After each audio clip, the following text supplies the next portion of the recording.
All right, Shalom, Yasharahla. First and foremost, I'd like to give all thanks, glory, honor, and praise to the supreme power, Yahweh Bahashim, Yahweh Shai, Bahashim, Rakah HaKadash. Double honor to the elders and the apostles of the great millstone. Peace and salutation to the hopeful elect. This is the Brother One from the GMS Bahamas camp. Back at you through the spirit and power of Yahweh Bahashim, Yahweh Shai with another lesson. Lord's willing, the last be edifying and serves the purpose.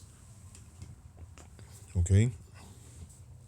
Now, as we know, the Most High Power Yahweh Bahashim, Yahweh Shai has a vast army. Lord Yahweh Shai is the Lord of Sabaoth, the Lord of armies, and he will be coming back, all right, to plead with all flesh, all right, upon the face of the earth. And this army consists of thermonuclear weapons, vehicles of heaven, all right, but what we call them, they call them unidentified aerial phenomena, UAPs, all right. Basically, they used to call them UFOs, unidentified flying objects, but we call them identified flying objects because the men of Yahweh Bahashim Yahweh Shai know what they are. All right, those are basically chariots of the Lord. Okay, they have laser beam technology. All right, they basically spit out that fire that turns basically flesh and bones into dust. It totally evaporates you. Okay, and they have the capability, all right, to cloak themselves, to basically hide, appear, reappear, and they defy the laws of physics in terms of maneuverability, all right. But here we have Moab basically trying to mimic that, and as we know, Babylon has already tried to mimic that because Babylon is already building a space force, all right, and we know they get something up their sleeve, all right, wicked, all right. But so does Moab, all right, because they know the scriptures and they know that when Lord Yahweh Shai returns, okay, this war will be basically fought, all right, with thermonuclear fire, all right, and laser beam technology, all right, from the vehicles of heaven, the chariots of the Lord, all right. So here now is China basically building a monstrosity, basically a space base, or a space warship, or a space warplane, all right, to fight against Lord Yahweh Shai, all right, when he returns, all right. But second, just to take the chapter and a couple other precepts that I'm going to get is going to basically show you how they are going to be defeated. But I'll play the video first, so you can get some edification from it. Lord's willing to be edifying.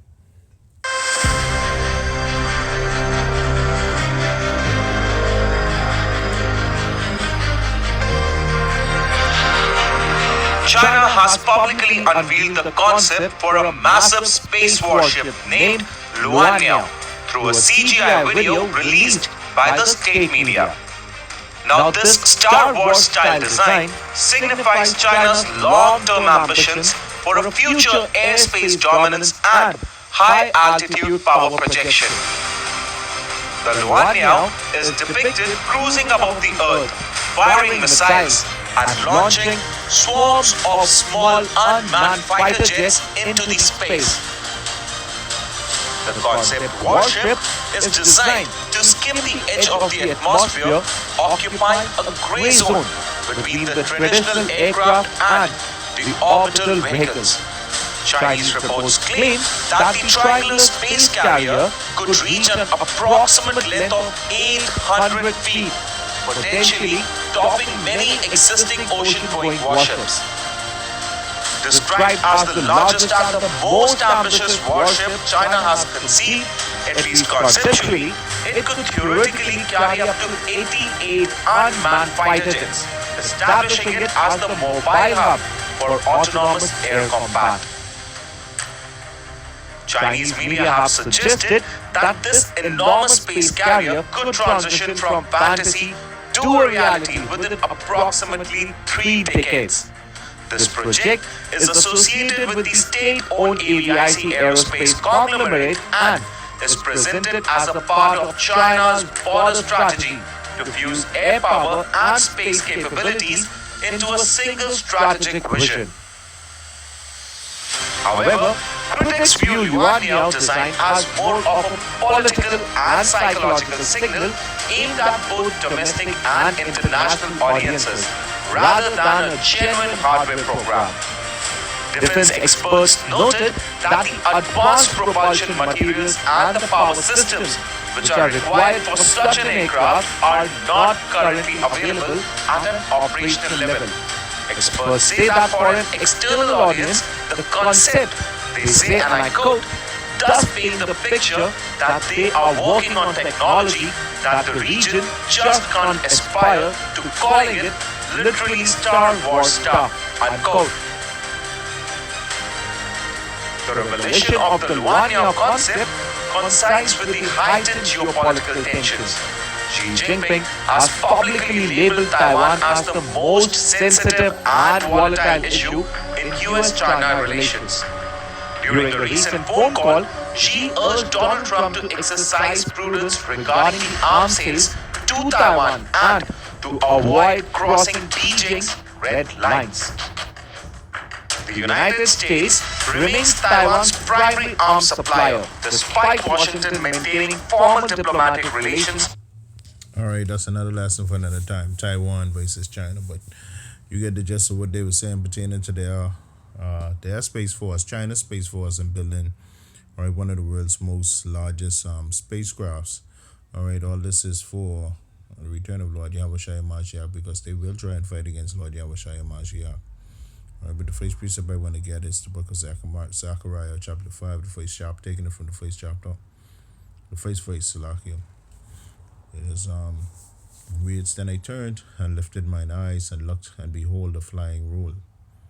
Right, this is what the prophet Zechariah had to describe it as, because back in those days they didn't really have the insight that we have now, or basically used to that type of it wasn't in the information age, so they had to describe it the best way that they could. In reads, and verse 2 says, And he said unto me, What seest thou? And I answered, I see a flying roll, the length thereof 20 cubits, and the breadth thereof 10 cubits. Then said he unto me, This is the curse that goeth forth over the face of the whole earth. For everyone that stealeth shall be cut off on this side according to it, and every one that sweareth shall be cut off as on that side according to it. All right, so they describe the chariots of Yahweh Bashim Yahushai as a curse, all right, because they come in to do damage by. Verse 4 says, I will bring it forth, said the Most High of Hosts, all right, the Lord of Armies, Yahweh Bashim Yahushai, and it shall enter into the house of the thief, all right, that being Babylon the Great, all right, the beast system, all their allies, EU, NATO nations, Israel, all them, all right, and all them that had a hand in our downfall as a nation, all right, all them other nations that look down on us now, and into the house of him that sweareth falsely by my name, and it shall remain in the midst of his house, and shall consume it with the timber, and with the stones thereof.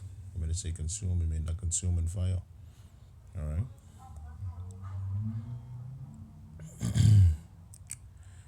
All right. Let me get second address. Second address, 13th chapter. All right. All right. It reads, second address 18:1 reads, And it came to pass after 7 days I dreamed a dream by night, and lo, there arose a wind from the sea that moved all the waves thereof. And I beheld, and lo, that man waxed strong, speaking of Lord Yahweh Shai, with the thousands of heaven, all right, the angels and the chariots of heaven, all right, the UFOs, what they call them. And when he turned his countenance to look, all the things trembled that were seen unto him. Okay, that's the power of Lord Yahweh Shai. And whensoever the voice went out of his mouth, they burned that heard his voice, like as the earth falleth when it fleeth for the fire from them laser beam technology, fire from them the lasers from them chariots. Right?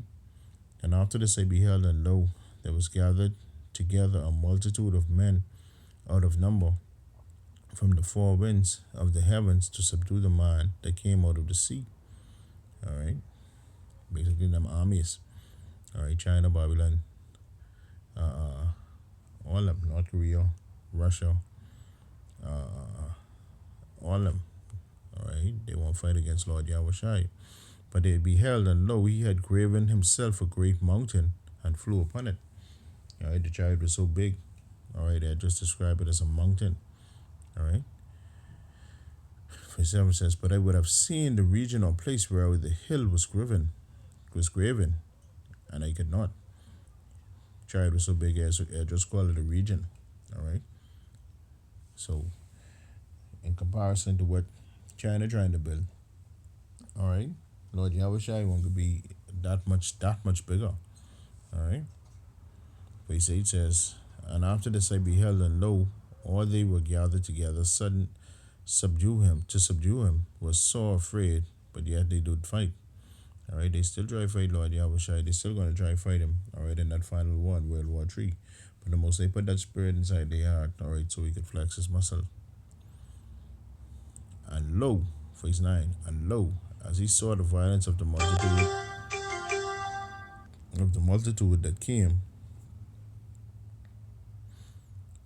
but slack. And lo, as he saw the violence of the multitude that came, he neither lifted up his hand nor his sword nor any instrument of war, but only I saw that he sent out of his mouth had been a blast of fire, and out of his lips a flaming breath, and out of his tongue he cast out sparks and tempests. All right, so Lord Yahushua give them that ultimate bitch blow. All right, that's Super Saiyan. Those who follow them anime stuff, that was Super Saiyan, or that Ken and Ryu Ayukit. All right, the Most High Power Yahweh Shem Yahushua giving them that death blow, boy. All right, verse 11. And they were all mixed together, the blast, the fire, the flaming breath, and the great tempest, and fell with violence upon the multitude which was prepared to fight, and burned them up every one, so that upon a sudden of an innumerable multitude, nothing was to be perceived, but only dust, the smell of smoke. When I saw this, I was afraid. So I just saw all of them get flicking, basically disintegrated into nothing. All right. Yeah, just get party after you see that. All right. But that's what's about to come. All right. It might be hard for some to believe, or to some to conceive because of what they've been taught. All right. But when you've been taught under that plantation Christianity doctrine, you have to flush all that down the drain. All right. Okay. You have to go precept by precept, study the scriptures, continue to remain in the scriptures. All right. And study the 100% truth of Yahweh Bashem Yahweh Shai. All right. Mainly the men of the great millstone and the like-minded Akim. All right. Who follow the doctrine of the great millstone. All right. But this is just a short lesson that I wanted to bring out. All right. Lord's willing, was edifying. First and foremost, I'd like to give all thanks. Lastly, Salakia, I'd like to give all thanks, glory, honor, and praise to the supreme power, Yahweh Bahashem Yahweh Shai Bahashem Rakakadash. Double honor to the elders and the apostles of the great millstone. Peace and salutation to the hopefully elect. All right. This is Brother Kazawan closing out until we meet again. Shalom, Abad, Babal, and Ban-Yasharahla.